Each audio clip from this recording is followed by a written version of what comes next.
Selamat pagi, Assalamualaikum warahmatullahi wabarakatuh. Berjumpa kembali dengan Budi Raharjo di Padepokan Budi Raharjo.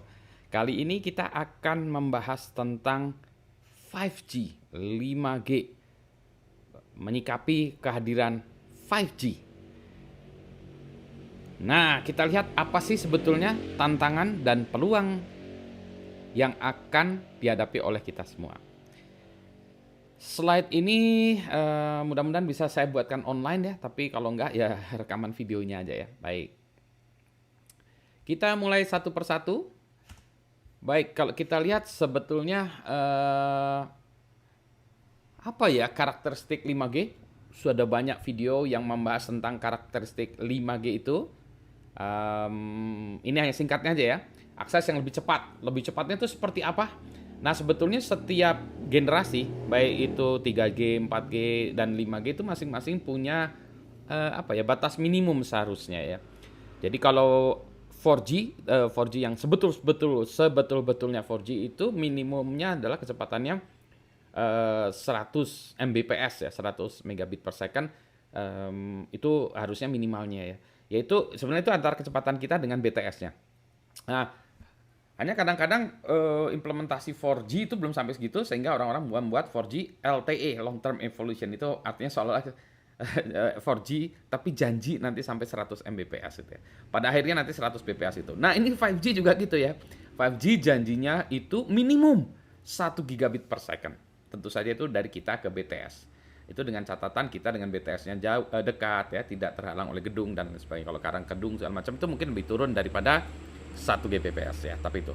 Nah, itu juga nanti dari sini kita ke BTS-nya ya. Kalau di luar BTS-nya berarti nanti tergantung dari kecepatan ya. Misalnya kita ngakses apa ya Google gitu ya, atau layanan lain. Nah, berarti nanti dari provider kita Google-nya itu masih ada bottleneck ya. Tapi setidaknya dari kita ke BTS itu harusnya kencang sekali ya.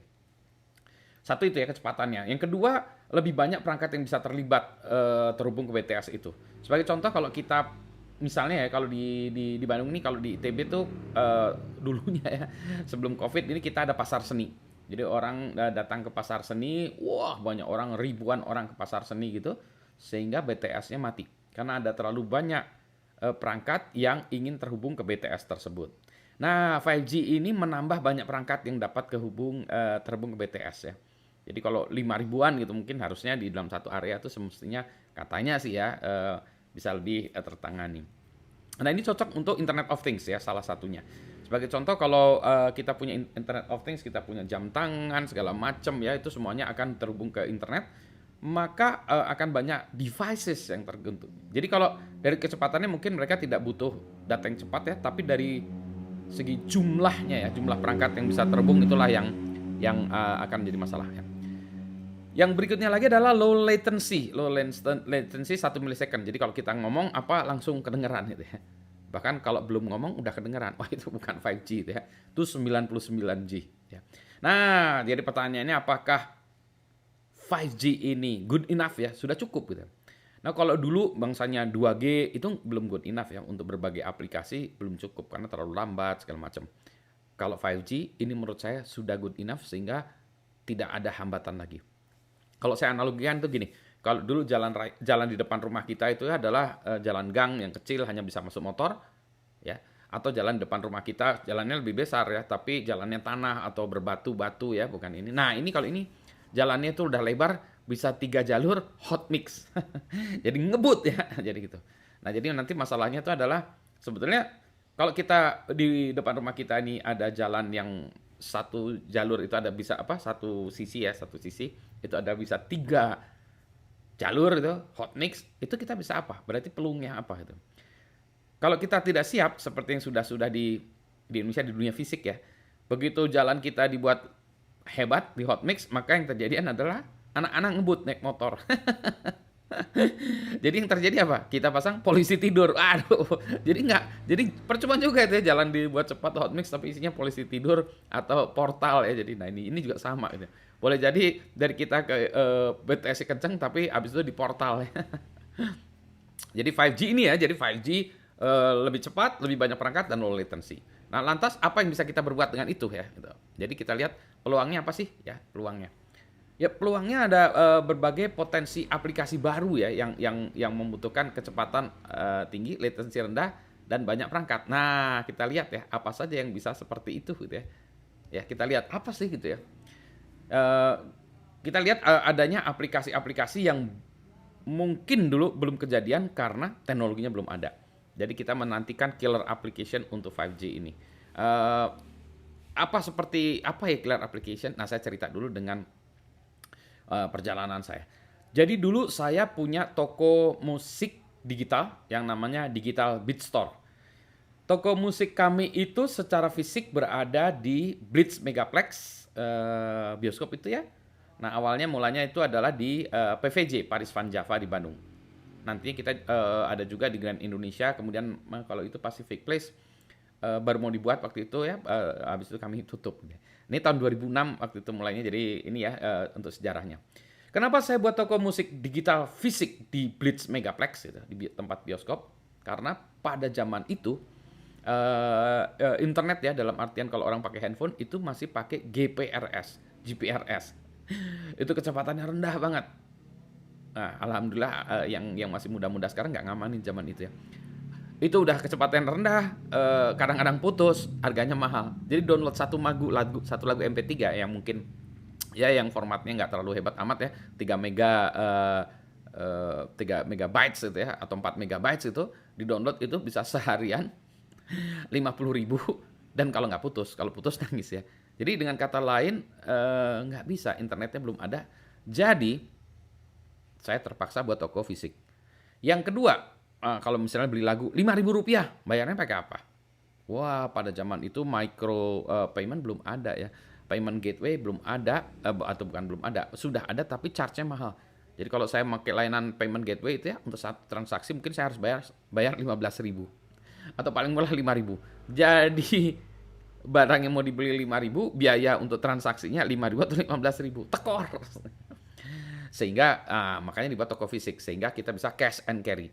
Internetnya nggak perlu ada, bayar langsung. Jadi di sini kalau dilihat itu ya, kita dilihat dari gambarnya itu ada monitor-monitor di dinding atau di tempat duduk pakai beanbag. Jadi kalau kita mau cari lagu, kita dengerin pakai headphone, kita dengerin lagu yang kita suka, pilih-pilih, masukin apa namanya, shopping cart ya. Habis itu nanti kita keluar, kita bayar ke mbaknya, ke kasir atau masnya di sana. Mas, ini saya kodenya tadi X73 misalnya. Ini uang saya, ini handphone saya atau flash disk saya. Nanti sama si masnya itu dimasukin kodenya, terus dikopikan secara otomatis ke handphone atau ke flash disknya gitu. Nah ini karena keterbatasan teknologi. Jadi kita waktu itu belum bisa full online, ya karena keterbatasan teknologi. Sayang ya, kalau waktu itu udah ada 5G dan udah ada pembayaran yang kayak sekarang, ya udah kayaknya nih bisa sukses luar biasa ya. Nah, tapi saya juga tetap membuat toko musik berikutnya lagi, ya ini sekarang kita online juga, instantmusic.id, ini pembayaran lewat blockchain. Nah, ini kita lihat lah gitu ya. Itu kerjaan saya dulu sebelum COVID itu adalah mencari band di pinggir jalan. Jadi kalau Anda dan artis, penyanyi, kirim ke saya lagu-lagunya, nanti kita masukkan ke toko musik digital kami dan Anda bisa langsung lagunya di-download ya. Sekarang memungkinkan. Gitu ya. Jadi teknologi itu memungkinkan aplikasi-aplikasi baru yang dulunya tidak dimungkinkan. Ya. Ini hanya sebagai contoh. Tentu saja ada aplikasi-aplikasi yang lain. Ya, jadi toko musik itu. Yang kedua itu kalau zaman dulu kita bisa manggung ya. Bagi artis atau musisi manggung, main band, ya. Main band, konser segala macam. Gara-gara COVID-19 ini ya kita sudah 1,5 tahun nggak bisa melakukan ini. Jadi kasihan juga itu para artis, pemain band itu nggak bisa manggung. Karena ya nggak boleh ya, protokol kesehatan. Di Indonesia masih belum boleh, di luar negeri mungkin ya, kalau di Indonesia masih belum boleh. Itu baru dari segi si artisnya. Belum lagi nanti pegawai-pegawai atau orang-orang yang menyewakan sound system, lightning ya, lampu, sound system segala macam. Kan itu ada banyak juga orang yang terlibat dalam industri ini gitu ya. Ini juga nggak bisa dilakukan ya. Kita mau nyoba melakukan ini secara online ya. Jadi oke lah kalau gitu kita secara online ya. Tapi problemnya adalah kalau online itu latensinya masih tinggi ya. Jadi kalau saya mau main band, misalnya saya main gitar sambil nyanyi di sini, teman saya di Jakarta, satu lagi di Bogor, oh nggak bisa itu ya. Kenapa? Ya karena ada low latency ya. Sehingga yang terjadi ini sekarang inovasinya, misalnya contoh dalam kondisi saat ini, itu ada konser 7 ruang ya, yang dikembangkan atau dijalankan oleh DSS ya, Mas Doni dan kawan-kawannya itu, kita main band ya, dan ditonton penontonnya remote, penontonnya lewat internet ya, lewat YouTube. Bisa itu dilakukan. Tapi pemain bandnya masih berada di dalam satu gedung. Beda ruangan, makanya disebut 7 ruangan ya, ada 7 ruangan beda. Ada yang main drum di satu ruangan, main gitar satu ruangan, keyboard satu ruangan, penyanyi satu ruangan, jadi bisa dipisah-pisah ya. Tapi semuanya masih dalam satu gedung ya, satu fisik gedung, karena itu bisa di ethernetkan lah kira-kira ya, bisa di wired ya. Kalau kita mau wireless nggak bisa, atau mau wired dari rumah pun nggak bisa ya. Jadi ini kita masih membutuhkan teknologi yang low latency. 5G menjanjikan itu ya. Jadi kalau saya pakai 5G di rumah, semestinya saya ke si operatornya itu latensinya rendah, dan mudah-mudahan dari operator itu ke sentral ya, operatornya yang mixingnya gitu ya, itu bisa rendah, sehingga nanti yang nonton masih tetap ya pakai internet, pakai YouTube ya, tetapi si pemainnya itu dapat melakukannya dari mana saja, tidak harus berada di dalam satu tempat. Jadi ini sebagai sebuah teknologi yang disruption juga ya. Jadi nanti orang bisa manggung ya, quote unquote manggung dari berbagai tempat ya. Keren kan ya sebetulnya. Dan ini solusi untuk kondisi saat ini, kondisi pandemi. Nah, jadi ini lagi-lagi contoh dari ketersediaan aplikasi-aplikasi. Tentu saja masih banyak aplikasi lain lagi ya. Kalau dalam iklan-iklan 5G itu biasanya diceritakan tentang telemedicine, dokter jarak jauh. Ini dalam kondisi seperti ini, COVID sekarang ini sangat penting ya. Karena boleh jadi seseorang itu masuk ke rumah sakit di remote area gitu ya, di X-ray, nggak ada dokter ininya ya, yang spesialisnya, nggak ada orang yang menganalisis X-ray-nya gitu ya.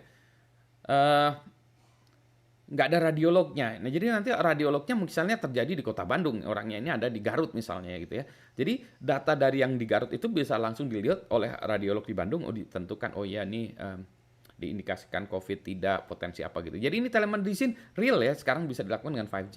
Online collaboration yang tadi hanya sekedar, ya kalau sekarang sudah mulai ya kita lakukan kolaborasi dengan video call segala macam, tapi ini akan lebih banyak lagi ya, akan bisa lebih experience-nya tuh lebih kayak kita kerja langsung di kantor. Gaming sudah pasti ya, gaming udah anak-anak gaming pasti ini 5G ini udah ini ya, virtual reality, augmented reality di industri 4.0, sehingga nanti pegawai itu bisa masuk ke pabrik, dia ngelihat alat, misalnya dia melakukan debugging ya, ada alat yang rusak, dia lihat gitu ya. Saya ngelihat oh ya manualnya di mana ya, manualnya gitu. Manualnya tuh ada di rak sekian, tuh coba buka manualnya, saya pengen mereparasi ini, itu bisa langsung gitu ya. IoT application akan banyak lagi, e-sports, e-voting, unmanned store ya kayak Amazon Go itu, toll road application, jadi orang pakai handphone aja nanti naik mobil ya sudah itu ya dideteksi di pintu tol segala macam, jadi bisa macam-macam. Autonomous smart car jadi memungkinkan karena mobil-mobil itu nanti dilengkapi dengan 5G ya, bisa. Kalau sekarang masih agak susah ya, karena tadi ya kalau mobilnya banyak gimana, kalau 4G masih agak susah. Nonton bareng nih, ini ada hal yang baru ya, kalau kita lihat aplikasi-aplikasi operating system baru, handphone baru. Sekarang mulai dipikirkan dengan aplikasi nonton bareng. Bahkan akan ada aplikasi-aplikasi nonton bareng lagi ya, yang ini akan keren-keren ya. Ini hanya sebagai contoh pencarian ya, killer application. Nah, Anda ini punya potensi untuk mengembangkan aplikasi-aplikasi baru. Pikirkanlah ya aplikasi-aplikasi yang menarik gitu ya. Itu ya. Sekarang tantangannya, tadi ya, opportunities-nya atau peluangnya banyak. Tantangannya apa? Yang pertama harus investasi perangkat baru. Harus beli gadgetnya gitu ya. Katanya kalau sekarang gadgetnya yang untuk 5G itu udah masuk mid ya, menengah itu udah 3 jutaan udah dapat ya 5G. Nanti harapannya sih turun-turun ya, kalau udah sampai 1,5 juta baru itu bisa kita lihat adanya handphone 1 juta umat gitu ya, semuanya udah pakai 5G. Sekarang jangankan gitu, 2G pun masih ada ya. Jadi ini masih harus ada investasi perangkat baru, baik dari sisi pengguna maupun dari sisi operator. Nah, kenapa? Karena Indonesia ini luas ya. Jadi rolling 5G ini kita lihat baru di beberapa tempat saya aja belum ada gitu ya. Jadi kalau di Indonesia digital divide ya, ini jurang digital kita itu masih nyata ya, masih real.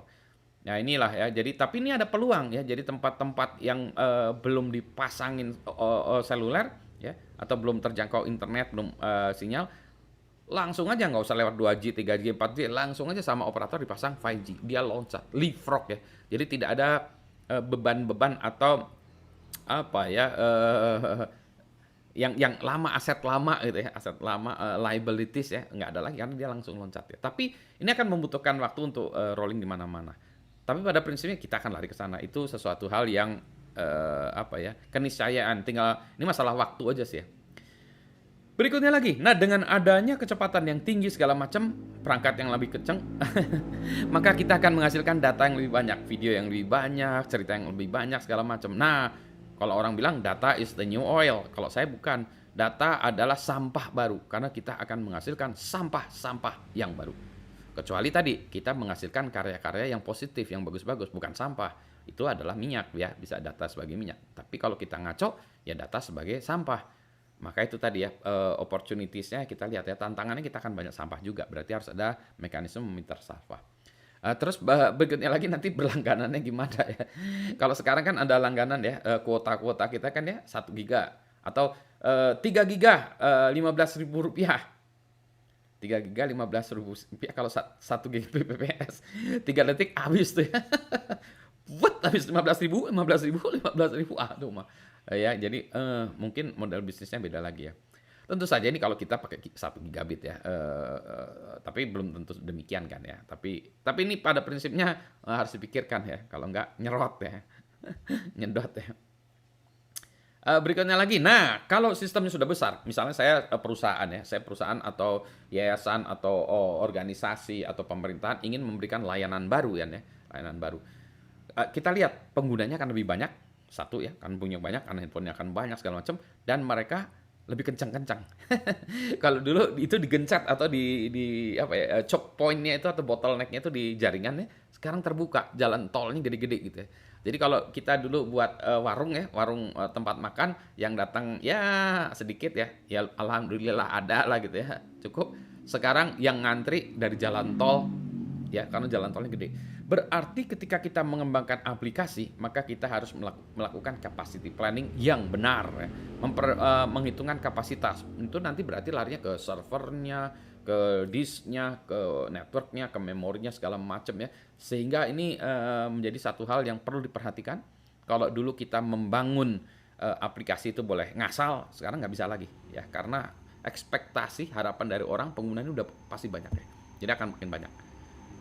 Plus lagi berarti kalau begitu kan kita terbuka ya, maka potensi security attack-nya atau potensi serangan akan semakin tinggi ya. Jadi kalau dulu mungkin kita tidak diserang karena bandwidth kita kecil. Yang mau nyerang juga malas sudah. Virus atau malware menyerang, wah bandwidthnya lambat, malas, kita cari bandwidth kencang gitu ya.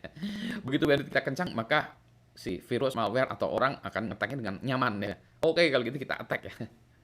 Lagi-lagi selain capacity planning, security harus lebih diperhatikan dengan adanya 5G ini.